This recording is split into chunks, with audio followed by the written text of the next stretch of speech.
ബഹുമാനപ്പെട്ടവർ അതിനോട് പ്രതികരിച്ചില്ല, അല്ലെങ്കിൽ അത് സമ്മതിക്കുന്ന രൂപത്തിൽ ഇരുന്നു എന്നതായിരുന്നല്ലോ പ്രശ്നം. അപ്പൊ യഥാർത്ഥത്തിൽ അങ്ങനെ വിദഗ്ധകാരന്റെ കൂടെ ഇരുന്ന് ആ വിദഗ്ധകാരന്റെ വാദങ്ങൾ അംഗീകരിക്കുന്ന ഒരു ഏർപ്പാട് അത് പാടില്ല എന്ന് ഇവിടെ പഠിപ്പിക്കുന്നത് ഖബറുകളുടെയും താജുകളുടെയാണ് എന്ന് ഏതൊരു കുട്ടിക്കും മനസ്സിലാകുന്ന കാര്യമാണ്. അതിനിവിടെ ഉദ്ധരിച്ച ഒരു കാര്യം പേരോട് ഉസ്താദ് ജിഷാനോട് ഉപദേശിച്ച ആ പ്രഭാഷണത്തിൽ അല്ലെങ്കിൽ ഉപദേശത്തിൽ അവിടെയും ഞാൻ പറയാം, ജിഷാനുമായുള്ള ബന്ധം പേരോട് ഉസ്താദ് നേരത്തെ ഉണ്ടെന്ന് എനിക്കറിയാം. ഞാൻ ജിഷാനോട് ബന്ധപ്പെടുന്നത് തന്നെ പേരോട് ഉസ്താദ് എന്നോട് ഏറ്റവും സ്നേഹമുള്ള ആളാണെന്ന് പറഞ്ഞുകൊണ്ട് തന്നെയാണ്. അവിടെ ഞാൻ എല്ലാവരോടും പറയുന്ന ഒരു സംഗതി, പലരും ചോദിക്കാറുണ്ട്, പെരുമാൾ ഉസ്താദും അല്ലെങ്കിൽ ഈ പേരോട് ഉസ്താദും ഒക്കെ എന്തിനാണ് ഈ ജിഷാൻ എന്ന ഈ വ്യക്തിയോട് ഇത്ര കൂടുതൽ സംസാരിച്ചത് അല്ലെങ്കിൽ ഇത്ര ബന്ധം സ്ഥാപിച്ചത് എന്നതിന് ഒരു അടിസ്ഥാന കാരണമുണ്ട്. അതെന്താണ്? ഇയാൾ പേരോട് ഉസ്താദിന്റെ വണ്ടിയിൽ തന്നെ കയറി സുന്നത്ത് ജമാഅത്തിന്റെ ആശയങ്ങളെ പഠിക്കുന്നു എന്ന് പറഞ്ഞിട്ടാണ് കൂടെ വന്നത്. ഗൾഫിൽ നിന്ന് എന്നെ വിളിക്കാറുണ്ട്, ഈ പറഞ്ഞ പണ്ഡിതന്മാരെല്ലാം വിളിക്കാറുണ്ട്. ആ പഠിക്കുന്നതൊന്നും ദുന്യവിയായുള്ള ആവശ്യത്തിനോട് വിളിക്കാറില്ല. വിളിക്കുന്നത് ഇസ്ലാമിയുടെ തെളിവ് ചോദിച്ച് അല്ലെങ്കിൽ തവസ്സുലിന്റെ തെളിവ് ചോദിച്ച് ഇങ്ങനെ പണ്ഡിതന്മാരുമായി ബന്ധം സ്ഥാപിക്കുകയും ആ ബന്ധം മുതലെടുത്തുകൊണ്ട് പിന്നീട് അവരെ വഞ്ചിക്കുകയും ചെയ്തു എന്നതാണ് അതിന്റെ ശരി. അപ്പൊ ചുരുക്കത്തിൽ ഞാൻ പറഞ്ഞു വന്നത്, ആ 4.5 മണിക്കൂറുള്ള ഉപദേശത്തിൽ പേരോട് ഉസ്താദിനോട് ജിഷാൻ ചോദിക്കുന്ന ഒരു ചോദ്യമുണ്ടായിരുന്നു. ആ ചോദ്യവുമായി ബന്ധപ്പെട്ട ഒരു കുറിപ്പാണ് നമ്മൾ പറഞ്ഞിട്ടുള്ളത്. അഥവാ മുഖത്തുരികളോടുള്ള ബന്ധം അത് അവർ ഉള്ള മജിലിസിൽ നമ്മൾ പെട്ടുപോയാൽ അതൊരു ഉദാഹരണം എന്ന് പറയുന്നുണ്ട്. അപ്പോ മുഖത്തുരികളിൽപ്പെട്ട ഒരാൾ ഒരു മുഖത്തുരിയായ മനുഷ്യൻ നമ്മളെ വിളിച്ചു, നമ്മൾ പോകാൻ പാടില്ല, നമ്മൾ അവരെ വിളിക്കാൻ പാടില്ല. അതേസമയത്ത് നമ്മളൊരാൾ കല്യാണത്തിൽ വിളിച്ചു, അവിടെ ഒരു ഗുജറാത്തുകാരനും വന്നിട്ടുണ്ട് എന്നതുകൊണ്ട് നമ്മൾ ആ കല്യാണത്തിൽ പോകാൻ പാടില്ല എന്ന് പറയേണ്ടതില്ല എന്ന ഒരു ചെറിയ ആശയം. അഥവാ ഗുജറാത്തുകാരന്റെ വാദം അംഗീകരിക്കുകയോ അവരെ സപ്പോർട്ട് ചെയ്യുകയോ അവന് വേണ്ടി അംഗീകാരം കൊടുക്കുകയോ ചെയ്യുന്ന രൂപത്തിൽ അവരോട് ഇരിക്കാൻ പാടില്ല എന്ന് തന്നെയാണ് ആ ഉപദേശത്തിൽ വളരെ കൃത്യമായി പറഞ്ഞിട്ടുള്ളത്. ഇത് ഞങ്ങൾ അതിന്റെ ശേഷം അവലോകനം ചെയ്തിട്ടുണ്ട്. കാരണം ആ 4.5 മണിക്കൂറുള്ള കാലം ജിഷാൻ എന്റെ കയ്യിലാണല്ലോ തന്നത്. അതുകൊണ്ട് തന്നെ അതിന്റെ പൂർണ്ണഭാഗം നോക്കുന്ന ആർക്കും അത് മനസ്സിലാവുകയും ചെയ്യും. അതുപോലെ തന്നെ അതിന് ഉദ്ദേശിച്ച വേറൊരു ഭാഗം മർക്കസിൽ നടന്ന ഫത്ഹുൽ ബുഖാരി, അവിടെ വെച്ച് പേരോട് ഉസ്താദിന്റെ പ്രസംഗം. ആ പ്രസംഗത്തിലും മുഖത്തരീങ്ങളുമായുള്ള ബന്ധം സവിസ്തരം വിശദീകരിക്കുകയും ഏറ്റവും അവസാനം ഇന്ന് നമ്മൾ കാണുന്ന വഹാബികൾ, സാധാരണ സംഘടനാ ബന്ധമുള്ള മുഖത്തരീകൾ, അവരുടെ ബന്ധം പറഞ്ഞതിന്റെ ശേഷം വേറെ ചില സാധിക്കുന്നുണ്ട്. അവരെ സംബന്ധിച്ചിടത്തോളം അവർക്ക് തന്നെ അറിയില്ല അവർ വിചാരിതാണ്. ഏതോ ഒരു സമയത്ത് എന്തോ ചില ആശയങ്ങൾ അവരുടെ തലയിൽ കയറിയിട്ടുണ്ടാവാം. അവരോട് നമ്മുടെ കർശനമായ രൂപത്തിൽ പെരുമാറി പോയാൽ ചിലപ്പോൾ അവൻ ഉള്ളത് മനസ്സിലാക്കുന്ന ഒരവസ്ഥ അവന് ഉണ്ടാവില്ല. അത്തരം ആളുകളെ നമ്മളിലേക്ക് അടുപ്പിച്ച് അവരെ ഉപദേശിക്കണം എന്ന് പറയുന്ന ചില കാര്യങ്ങൾ അതാണ് ആ പ്രഭാഷണത്തിനുള്ളത്. ചുരുക്കത്തിൽ സമസ്ത കേരള ജംഇയ്യത്തുൽ അതിന്റെ സ്ഥാപിത കാലഘട്ടം. അതിനു മുമ്പ് നോക്കിയാൽ ബഹുമാനപ്പെട്ട ശേഖർ ജീലാനി ഉണ്ടെങ്കിലും നമ്മുടെ എല്ലാ പണ്ഡിതന്മാരും പറഞ്ഞ മുഖത്തരീങ്ങളോടുള്ള ആ ശക്തമായ കണിശമായ നമ്മുടെ ആദർശത്തിൽ ഇന്നുവരെ ഒരു വിട്ടുവീഴ്ചയും നമ്മുടെ അയൽനാട്ടിൽ നിന്നോ പണ്ഡിതന്മാരിൽ നിന്നോ ഉണ്ടായിട്ടില്ല എന്ന് ആ പ്രഭാഷണത്തിന്റെ ശേഷം തന്നെ ഞങ്ങൾ മനസ്സിലാക്കുകയും വിലയിരുത്തുകയും ചെയ്തിട്ടുണ്ട്. അത് ആ രീതിയിൽ പറയാത്തതുകൊണ്ട് അതതിന്റെ കൂടെ എല്ലാവരും മനസ്സിലാക്കണമെന്ന് ഇവിടെ പറയുകയാണ്. അതേസമയത്ത് അവിടെ ഒരു മറുവശമുണ്ട്. നമുക്ക് എല്ലാവർക്കും അറിയുന്ന ഒരു കാര്യമാണ് ചേളാരി വിഭാഗത്തിന്റെ സമ്മേളനങ്ങൾ അല്ലെങ്കിൽ അവരുടെ പരിപാടികൾ. ഏത് പരിപാടിയിലാണ് വഹാബികളുടെ സാന്നിധ്യമില്ലാത്തത് അല്ലെങ്കിൽ മുഖത്തരീകളുടെ സാന്നിധ്യമില്ലാത്തത്? അപ്പൊ ചുരുക്കത്തിൽ അത് ആ രൂപത്തിൽ പറഞ്ഞ ഒന്നാമത്തെ കാരണം തന്നെ സമസ്ത കേരള ജംഇയ്യത്തുൽ ഉലമ ഇന്ന് നേതൃത്വം നൽകുന്ന ബഹുമാനപ്പെട്ട ശൈഖുന ഖമറുൽ ഉസ്താദ് അവர்களுം താജുൽ ഉലമ സയ്യിദ് അവர்களுം നേതൃത്വം നൽകുന്ന സമസ്തയിൽ തന്നെയാണ് എന്നത് വളരെ വ്യക്തമായി നമുക്ക് മനസ്സിലാക്കാൻ കഴിയും. ഇനി ഇവിടെ രണ്ടാമത്തെ കാരണമായി നമ്മൾ പറഞ്ഞ ഒരു സംഗതി അതെന്തായിരുന്നു? ആ തീയതിയിൽ നമ്മൾ രണ്ടാമത്തെ കാരണമായി കണ്ടെത്തിയത് വാദപ്രതിവാദങ്ങളും ഖണ്ഡനങ്ങളും ഖണ്ഡനങ്ങളും നമ്മുടെ ഈ സംഘടനയിൽ ഒഴിവാക്കണമെന്ന് നിർദ്ദേശിക്കപ്പെടുകയും അത് ഒഴിവാക്കുകയും ചെയ്യുന്ന സാഹചര്യമുണ്ട് എന്നും അതിൽ പരാമർശിച്ചിട്ടുണ്ട്. മാത്രമല്ല അതിന് തെളിവായി ആ ജിഷാനോട് തന്നെ നടത്തിയ ബഹുമാനപ്പെട്ട പേരോട് ഉസ്താദിന്റെ പ്രസംഗത്തിൽ വളരെ കൃത്യമായി ആ വിഷയം പറഞ്ഞിട്ടുണ്ട്. സംവാദവും ഖണ്ഡനവും പാടില്ല എന്നല്ല അതിൽ പറയുന്നത്. ഹിദായയുടെ വിഭാഗത്ത് വായിച്ച് വിറാദ് അഥവാ അനാവശ്യമായ തർക്കങ്ങൾ, ആവശ്യമില്ലാത്ത തർക്കങ്ങൾ അത് ഒഴിവാക്കണം. അത് എല്ലാവർക്കും ഇവിടെ അഭിപ്രായമുള്ള ഒരു കാര്യമാണ്. അതിനിവിടെ നേരത്തെ നമ്മൾ അത് വേണമെന്ന് നമ്മുടെ ഇടമാർ പറഞ്ഞിട്ടില്ല. അതേസമയത്ത് എല്ലാവർക്കും അറിയുന്ന ഒരു കാര്യമാണ്. വളരെ മുമ്പ് തന്നെ ബഹുമാനപ്പെട്ട ശൈഖുന ഇ.കെ. ഹസൻ മുസ്ലിയാരുടെ വിജയോക ശേഷം ഇവിടെ നടന്ന വാദപ്രതിവാദങ്ങൾ എടുത്തു നോക്കിയാൽ കൊട്ടപ്പുറം സംവാദം മുതൽ ഭൂരൂർ സംവാദം മുതൽ എത്ര സംവാദം ബഹുമാനപ്പെട്ട ശൈഖുന കാന്തപുരം ഉസ്താദ് തന്നെ നമ്മളെ നേരെ ഇരുത്തിയിട്ട് എത്രയോ സംവാദത്തിന്റെ അനുഭവങ്ങൾ നമുക്ക് വിവരിച്ചു തന്നിട്ടുണ്ട്. മാത്രമല്ല അതിന്റെ ശേഷം പേരോട് ഉസ്താദ് നടത്തിയ സംവാദങ്ങൾ മഞ്ചേശ്വരവും അതുപോലെ തന്നെ അങ്ങനെ തുടങ്ങി ധാരാളം സ്ഥലങ്ങളിൽ നമുക്കറിയാം. കോട്ടക്കൽ സംവാദം, അങ്ങനെ അതിന്റെ ശേഷം ഇതെല്ലാം നമ്മുടെ സംഘടനയുടെയും നമ്മുടെ പണ്ഡിതന്മാരുടെയും നേതൃത്വത്തിൽ നടന്നു തന്നെയാണ്. അതാർക്കും ഇവിടെ സംശയിക്കേണ്ടതില്ല. ഇത് വ്യക്തമായി ഏറ്റവും കൂടുതൽ അറിയുന്ന ആളാണ് ഈ മുഹമ്മദ് രാമന്തരിയും ഞങ്ങളെല്ലാം. കാരണം അതുമായി ബന്ധപ്പെട്ട് നടന്ന വാദപ്രതിവാദങ്ങളെല്ലാം എടുത്തു നോക്കുമ്പോൾ അതൊക്കെ നമ്മുടെ സംഘടനാ ചാനലിൽ നടത്തിയ വാദപ്രതിവാദങ്ങൾ തന്നെയാണ്. ഏറ്റവും ഒടുവിൽ മസ്കറ്റിൽ നടന്ന വാദപ്രതിവാദം, ആ വാദപ്രതിവാദം നടത്തുന്ന സംഘടന തന്നെയാണ്. അവിടുത്തെ ഔദ്യോഗിക സംഘടനയായ മസ്കറ്റ് ഐസിഎഫിന്റെ നേതൃത്വത്തിലായിരുന്നു ആ വാദപ്രതിവാദം നടന്നത്. ഞാൻ പറയുന്നത് അങ്ങനെ ആദർശ രംഗത്തെ പോരാട്ടത്തിൽ ഏറ്റവും കൂടുതൽ സൗകര്യം നൽകുകയും പ്രചോദനം നൽകുകയും ചെയ്തത് നമ്മുടെ സംഘടന തന്നെയാണ്. മാത്രമല്ല നമ്മുടെ ഈ ചെറിയ അനുഭവത്തിൽ തന്നെ നമ്മുടെ പണ്ഡിതന്മാർ അതിന് നൽകിയ പ്രചോദനം എന്ന് നമുക്ക് എടുത്തു പറയേണ്ടതുണ്ട്. ഈ അടുത്ത് ഗുവാഹത്തിയുടെ സംവാദത്തിൽ പോയപ്പോ ബഹുമാനപ്പെട്ട താജുൽ സയ്യിദ് അവர்கள் അല്ലാഹുവിടത്തേക്ക് ആഫിയത്തുള്ള ദുർഗായിച്ചു കൊടുക്കുമാറാവട്ടെ, മഹാനായ തങ്ങളുടെ സമീപത്ത് അതിന് സമ്മതം കിട്ടാൻ വേണ്ടി നമ്മൾ ചെന്നു. അപ്പോ ബഹുമാനപ്പെട്ടവർ പറഞ്ഞത് വാദപ്രതിവാദത്തിൽ പോകുന്നു, തങ്ങൾ ദുആ ചെയ്യണമെന്ന് പറഞ്ഞപ്പോ വഹാബികളോടാണോ? എങ്കിൽ അത് വിജയിച്ചു, ധൈര്യമായി പോയിക്കോളൂ എന്ന് പറഞ്ഞു. പിന്നെയും അവിടെ നിന്നപ്പോൾ പറഞ്ഞു, പോകാനല്ലോ പറഞ്ഞത്, നിന്റെ മുന്നിലും പിന്നിലും ഞാനുണ്ടാകും, ധൈര്യമായി പോയിക്കോളൂ എന്ന് പറഞ്ഞ് ഞങ്ങൾ ആശീർവദിക്കപ്പെട്ട നേതാവാണ് ബഹുമാനപ്പെട്ട താജുൽ സയ്യിദ്. മാത്രമല്ല ബഹുമാനപ്പെട്ട സുലൈമാൻ ഉസ്താദ് അല്ലാഹു ആഫിയത്തുള്ള ദീർഘായുസ്സ് നൽകുമാറാകട്ടെ, ചെറുപ്പത്തിൽ കൊണ്ടോട്ടി മുതൽ കോട്ടക്കൽ എന്ന് തുടങ്ങി ഏതൊക്കെ വാദപ്രതിവാദങ്ങൾ നടത്തിയിട്ടുണ്ടോ ആ വാദപ്രതിവാദങ്ങളിൽ മുഴുവനും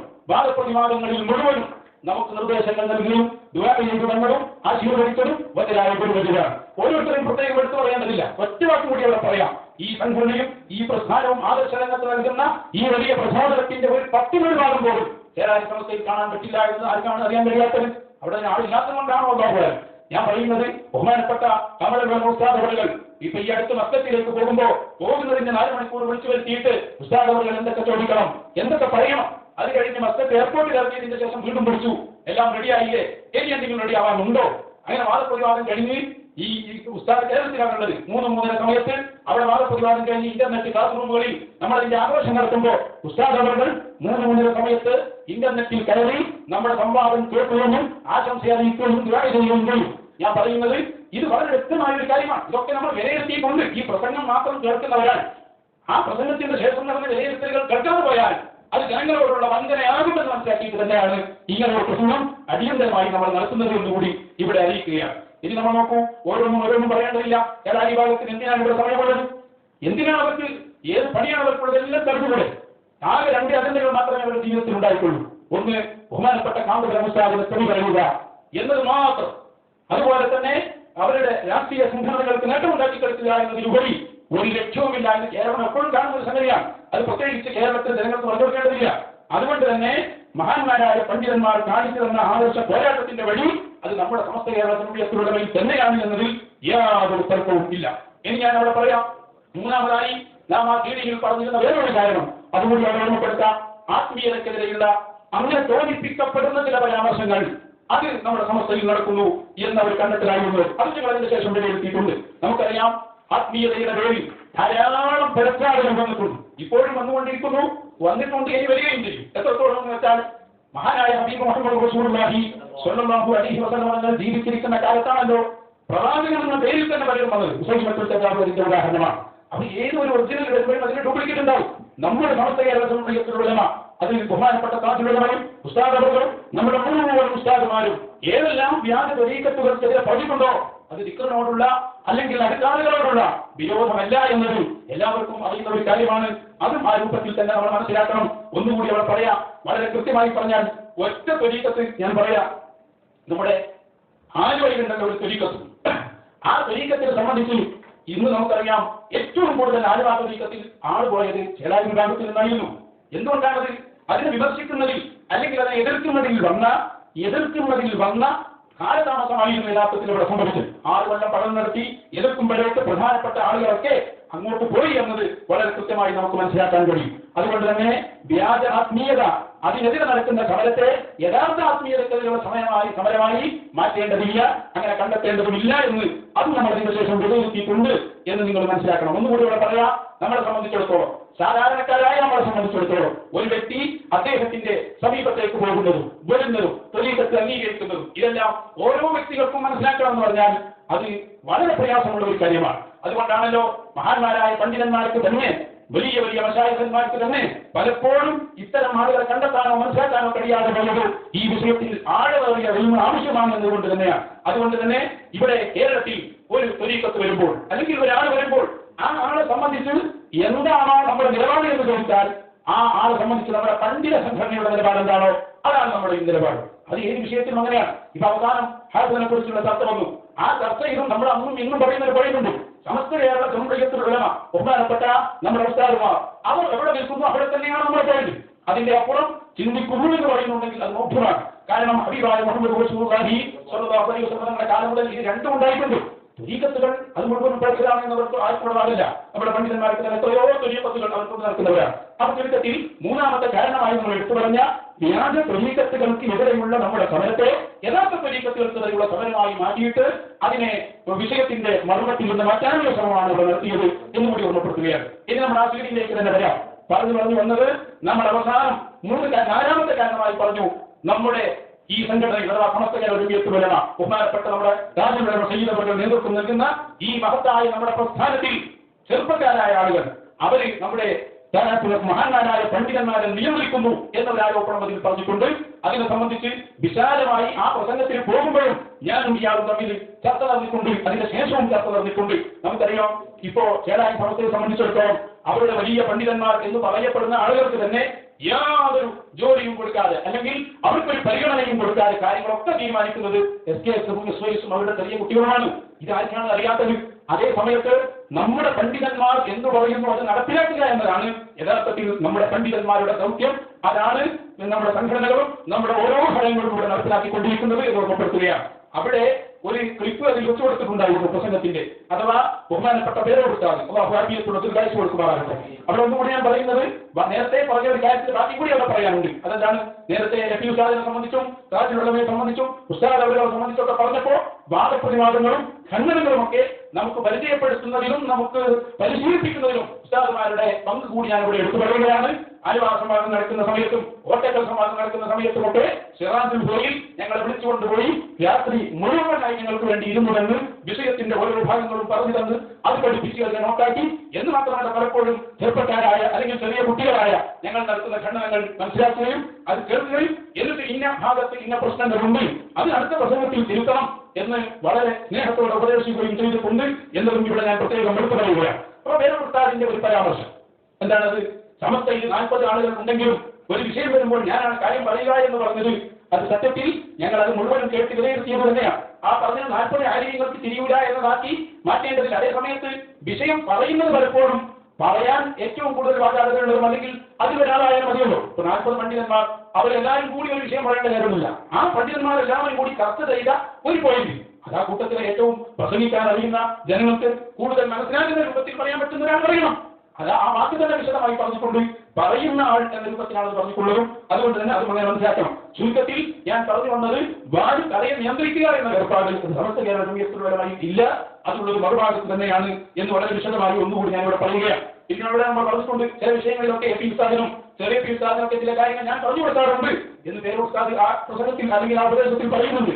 അത് നമ്മൾ മനസ്സിലാക്കണം. അതിന്റെ സാഹചര്യം അത് അവർക്ക് എല്ലാം അങ്ങോട്ട് പഠിപ്പിച്ചു കൊടുക്കുമെന്ന ആശയത്തിൽ പറഞ്ഞതല്ല, മറിച്ച് ഭൗതികമായ ചില കാര്യങ്ങൾ അത് ചിലപ്പോ നമ്മൾ പറഞ്ഞു കൊടുക്കേണ്ടി വരുമ്പോൾ ഒരു വിഷയം വരുമ്പോൾ അല്ലെങ്കിൽ ഒരാളെ കുറിച്ചുള്ള പഠനം വരുമ്പോൾ അയാൾക്കുള്ള അബദ്ധങ്ങൾ അത് കിതാബിൽ നോക്കിയാൽ കിട്ടുന്ന കാര്യങ്ങളാവില്ല.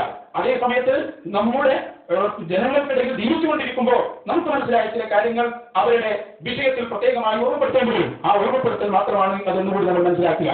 ചുരുക്കത്തിൽ ഞാൻ പറഞ്ഞത് മഹാന്മാരായ പണ്ഡിതന്മാരുടെ നേതൃത്വത്തിലുള്ള ഒരു വലിയ ആദർശ പോരാട്ടം തന്നെയാണ് നമ്മുടെ സമസ്ത കേരള ജംഇയ്യത്തുൽ ഉലമയിൽ പ്രത്യേകമായി നടക്കുന്നത് എന്ന് ഓർമ്മപ്പെടുത്തുകയാണ്. അതുപോലെ തന്നെ ആ സീഡിയിൽ അതിന്റെ ഇടയ്ക്ക് പറഞ്ഞൊരു സംഗതിയുണ്ട്. സംഘടന പറഞ്ഞത് അംഗീകരിക്കുക, അതേ സമയത്ത് എന്താണ് യാഥാർത്ഥ്യം എന്ന് ചിന്തിക്കാതെ എന്ന ഒരു പരാമർശവും അതിൽ നമുക്ക് കാണാം. യഥാർത്ഥത്തിൽ ഹബീബായ മുഹമ്മദ് റസൂലുള്ളാഹി സ്വല്ലല്ലാഹു അലൈഹി വസല്ലം വളരെ കൃത്യമായി ഈ സമൂഹത്തെ പഠിപ്പിച്ചത് മുസ്ലിമീങ്ങളുടെ ഈ ജമാഅത്ത്, മുസ്ലിമീങ്ങളുടെ ഈ കൂട്ടായ്മ ഇത് മുറുകെ പിടിക്കണം എന്ന ഉപദേശം തന്നെയാണ് എന്ന് പ്രത്യേകമായി ഇവിടെ മനസ്സിലാക്കുക. അതുകൊണ്ട് തന്നെ മഹാന്മാരായ പണ്ഡിതന്മാരുടെ നേതൃത്വത്തിലുള്ള നമ്മുടെ ഈ സംഘടനക്കല്ലാതെ ഈ മഹത്തായ പ്രസ്ഥാനത്തിനല്ലാതെ അഹ്ലു സുന്നത്തി വൽ ജമാഅ എന്നത് നിലനിർത്താൻ കഴിയില്ല എന്നത് ആർക്കാണ് അറിയാത്തത്? നോക്കൂ, നിങ്ങൾ ഹബീബായ നബി സല്ലല്ലാഹു അലൈഹി വസല്ലം തന്നെ പറഞ്ഞല്ലോ, അവസാന കാലമാകുമ്പോൾ അല്ലെങ്കിൽ കാലം നശിക്കുമ്പോൾ രക്ഷപ്പെടാനുള്ള വഴി ഒത്തൊരുമയോടെ കൂട്ടായ്മ നിലനിർത്തിക്കൊണ്ട് ജീവിക്കുക മാത്രമാണ്. അപ്പോൾ സംഘടന എന്ന് പറഞ്ഞുകൊണ്ട് ഉദ്ദേശിച്ചതുകൊണ്ടാണല്ലോ അല്ലാഹു സുബ്ഹാനഹു വ തആല അവന്റെ ഉലമാക്കളും അതുപോലെ സാധാരണക്കാരും ഇവരെല്ലാവരും കൂടി അവർക്ക് അനുയോജ്യമായ രൂപത്തിൽ ദീനീ പ്രവർത്തനങ്ങൾ നടത്തുക. അത് മഹാന്മാരായ വരക്കൽ മുല്ലക്കോയ തങ്ങളും നമ്മുടെ പണ്ഡിതന്മാരും എല്ലാവരും പറഞ്ഞു തന്ന സംഗതിയാണ്. അത് തന്നെയാണ് ഇവിടെ നടന്നുകൊണ്ടിരിക്കുന്നത്. ഇനി അവസാനമായി ഒറ്റ കാര്യം കൂടി പറയാൻ ഉദ്ദേശിക്കുന്നു. 3 പ്രധാനപ്പെട്ട കാര്യങ്ങൾ നമ്മളിവിടെ പറഞ്ഞു, അതിന്റെ മറുപടിയും ഞാൻ പറഞ്ഞു. പിന്നെ അവസാനം ഏറ്റവും പ്രധാനപ്പെട്ട ഒരു വിഷയം, ഇപ്പൊ ഈ കാരണങ്ങളൊക്കെ ഉണ്ടായത് നിഷാന്റെ പ്രശ്നവും മുഹമ്മദ് രാമന്തരിയുടെ പ്രശ്നവും ഇതെല്ലാം സംഭവിച്ചത് ഷഹർ മുബാറക്കുമായി ബന്ധപ്പെട്ട വിവാദത്തിന്റെ പേരിലാണല്ലോ. അതുമായി ബന്ധപ്പെട്ട് എന്തുകൊണ്ട് സമസ്തയിലേക്ക് എന്ന് പേരിട്ട ആ സീഡിയിൽ പറഞ്ഞ ചില പരാമർശങ്ങൾ കൂടി മറുപടി പറയുകയാണ്. അതെന്താണ്? ഒന്നാമതായി പറഞ്ഞു, ഹബീബായ മുഹമ്മദ് റസൂലുള്ളാഹി സ്വല്ലല്ലാഹു അലൈഹി വസല്ലമ തങ്ങളുടെ ഷഹർ മുബാറക്കിനോട് വിരോധമുള്ള വിഭാഗമല്ല അപ്പോഴത്തെ ചേരാലി വിഭാഗം. അതേ സമയത്ത് കാന്തപുരം ഉസ്താദിന്റെ കയ്യിലുള്ള ഷഹർ മുബാറക്കിനെ മാത്രമേ അവർ എടുത്തിട്ടുള്ളൂ എന്ന് ഒരു കണ്ടെത്തൽ അത് നമ്മൾ നടത്തിയിട്ടുണ്ട്. യഥാർത്ഥത്തിൽ അതും പിന്നെ ഞങ്ങൾ ചർച്ചയിൽ വിശദീകരിച്ചിട്ടുണ്ട്. അതെന്താണ്? യഥാർത്ഥത്തിൽ എന്തുകൊണ്ടായിരുന്നു ചേരാലി സമസ്തക്കാർ ഷഹർ മുബാറക്കിനെ എതിർത്തത് എന്ന് ഇവിടെ അറിയാത്തതാരില്ല. ആരായിരുന്നു ബഹുമാനപ്പെട്ട കാന്തപുരം ഉസ്താദിന് ഷഹർ മുബാറക്ക് നൽകിയത്? ഒന്ന് നമുക്കറിയാം, അബുദാബിയിലെ പ്രശസ്തനായ മഹാനായ പണ്ഡിതൻ ബഹുമാനപ്പെട്ട ഹദ്റജി, നേരത്തെ SKSF-ന്റെ നേതാവായ അമ്പലക്കടവ് തന്നെ അദ്ദേഹത്തിന്റെ കയ്യിലുള്ളത് യഥാർത്ഥ കേസമാണെന്ന് വിശദീകരിച്ചിട്ടുണ്ട്. അതുകൊണ്ട് എല്ലാവരും കേട്ടതല്ലേ? അവർ വിശ്വസിക്കപ്പെടാൻ പറ്റുന്ന ആളുടെ കയ്യിലുള്ളതാണ്, അത് ഷഹർ മുബാറക്ക് തന്നെയാണെന്ന് വിശദീകരിക്കപ്പെട്ടതാണ്. ഇനി കാര്യവാലയാണെങ്കിലോ അദ്ദേഹത്തെ കൊണ്ടുപോയി സ്വീകരണം നൽകിയത് ചേളാരി വിഭാഗം തന്നെ ബോംബെയിൽ നടത്തുന്ന ഖുവത്തുൽ ഇസ്ലാം എന്ന സ്ഥാപനത്തിലാണ്. അപ്പൊ ഇവരൊക്കെ അംഗീകരിച്ചിരുന്നു. പക്ഷെ അവർ കാന്തപുരം ഉസ്താദിന് നൽകിയപ്പോൾ ആ അംഗീകാരം എടുത്തു പറഞ്ഞു. യഥാർത്ഥത്തിൽ ഈ വിഷയത്തിൽ നമുക്ക് പറയാൻ അന്നും ഇന്നും എന്നും നമ്മൾ പറഞ്ഞ ഒരു സംഗതിയുണ്ട്. ഷഹർ മുബാറക്ക് എന്ന ഈ അശ്റഫുൽ സ്വല്ലല്ലാഹു അലൈഹി വസല്ലമയുടെ തിരികേശം മർക്കത്തിലെത്തിയപ്പോൾ അതിനെ വിമർശിച്ചതും ഒന്നാമതായി പറഞ്ഞതും ഈ വിഭാഗം തന്നെയാണ്. അത് അന്വേഷണം നടത്തിയിട്ടൊന്നുമല്ല. ഉദാഹരണം പറഞ്ഞാൽ അഹ്മദ് ഖദ്രി മർക്കത്തിൽ ഷഹർ മുബാറക്ക് നൽകി. ആ നൽകിയതിന്റെ തൊട്ടടുത്ത ദിവസം ആ വർഷം പട്ടിക്കാട് ജാമിഅയുടെ സമ്മേളനം നടക്കുന്നു. ആ സമ്മേളനത്തിൽ അമ്പലക്കടവ് പറഞ്ഞിട്ടുണ്ട്. എന്താ അദ്ദേഹം പറഞ്ഞത്? ഇന്നലെ പുതിയൊരു കേസം വന്നിട്ടുണ്ട്, അത് സ്വപ്നം കണ്ടിട്ടാണത്രേ വന്നത്. അതോടെ തന്നെ അതിന്റെ കഥ പോയി, കഥ കഴിഞ്ഞു പോയി. ചുരുക്കത്തിൽ അന്വേഷണത്തിന്റെ ബാലവാദം പോലും ഇല്ലാതെ ഹസദിൽ നിന്ന് മാത്രമുണ്ടായ ഒരു വിമർശനമാണ് ഇവിടെ എന്നുകൂടി ഞാൻ ഇവിടെ ഓർമ്മപ്പെടുത്തുകയാണ്. അവിടെ ഒന്ന് രണ്ട് കാര്യങ്ങൾ കൂടി പറയാം. പേരോടുത്താലും രണ്ട് പരാമർശങ്ങൾ ആ സീഡിയിൽ പ്രത്യേകമായി എടുത്തു പറഞ്ഞുള്ളൂ. ഈ വിവാദം അഥവാ ഷഹർ മുബാറക്ക് വിവാദം ഉണ്ടാക്കിയതും അതുമായി ബന്ധപ്പെട്ട ചില പരാമർശങ്ങൾ നടത്തിയതും ഉസ്താദിന്റെ സീഡികളിൽ നിന്നാണ് എന്ന ഒരു പരാമർശം. യഥാർത്ഥത്തിൽ ഇതിന് ഞാനും മുഹമ്മദ് രാമന്തരിയും തന്നെ പലപ്പോഴായി കേരളത്തിൽ മറുപടി പറയുകയും വിശദീകരിക്കുകയും ചെയ്തതാണ്. ഉദാഹരണം പറഞ്ഞാൽ ഓമശ്ശേരി മുഖാമുഖത്തിൽ വളരെ കൃത്യമായി എന്താണ് സനദ്, എന്താണ് നസബ എന്ന് തുടങ്ങിയിട്ട് മണിക്കൂറുകളോളം ഏഴാം വിഭാഗമായി നമ്മൾ ഏറ്റുമുട്ടിയിട്ടുണ്ട്. ഒരു ഉദാഹരണം മാത്രം അതിനുവേണ്ടി ഇവിടെ വെക്കുകയാണ്. അഹ്മദ് ഖദ്രി മർക്കസിൽ തിരികേശം ഷഹർ മുബാറക്ക് നൽകുന്ന സമയത്ത് ബഹുമാനപ്പെട്ടവരുടെ പ്രതിനിധിയായി വായിച്ചു. ആ വായിച്ചപ്പോൾ അത് കൃത്യമായി ഇതിന്റെ രേഖയാണ് എന്ന അർത്ഥത്തിൽ അത് പേരെടുത്താൽ ഇവിടെ സനദ് വായിക്കുന്നു എന്ന് വിശദീകരിക്കുകയും ആ സനദ് ഏതാണ്, എന്തിനെല്ലാം സനദ് എന്ന് പ്രയോഗിക്കാറുണ്ട് എന്ന് ശേഷം വിശദീകരിക്കുകയും ചെയ്തിട്ടുണ്ട്. മാത്രമല്ല ഇപ്പൊ നോക്കിയാൽ ഒരുപാട് മൗലവിമാരെ കണക്ക് നോക്കിയാൽ റമദാനു ഷരീഫിൽ ഓലെ മെയിൻ ജോലി എന്താ? റമദാനിൽ ഒരൊറ്റ ഒന്നും അധികം ഇവിടെ ഉണ്ടാവില്ല. ഒക്കെ ദുബായിലായിരിക്കും, അല്ലെങ്കിൽ സൗദിയിലായിരിക്കും, അല്ലെങ്കിൽ ഖത്തറിലായിരിക്കും, ഒമാനിലായിരിക്കും, ബഹ്റൈനിലായിരിക്കും, കുവൈത്തിലായിരിക്കും. ഇങ്ങനത്തെ ഗൾഫ് രാഷ്ട്രങ്ങളിലായിരിക്കും മൗലവിമാരൊക്കെ. എന്തിനാ? ഖുർആൻ ഓതാൻ പോയതാ, ഇബാദത്തെടുക്കാൻ പോയതാ. എന്താ പണി?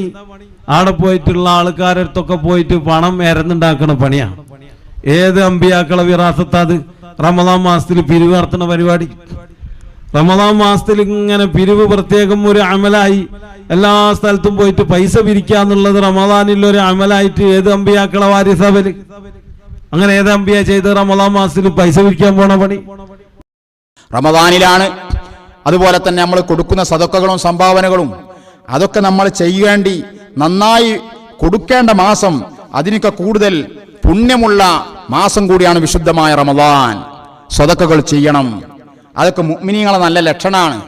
ആഫത്തുകൾ തടയപ്പെടാൻ, നമ്മുടെ ഈമാനും ഹിദായത്തും നിലനിന്ന് കിട്ടാൻ അതിനൊക്കെ വലിയ മാർഗമാണ് സ്വതക്ക ചെയ്യാന്നുള്ളത്. സുദ്ദീഖെന്നവരൊക്കെ അത് നന്നായി ചെയ്യുന്നവരായിരുന്നു. മാതൃകയായി നമ്മളതൊക്കെ നമ്മുടെ ജീവിതത്തിൽ കൊണ്ടുവരണം.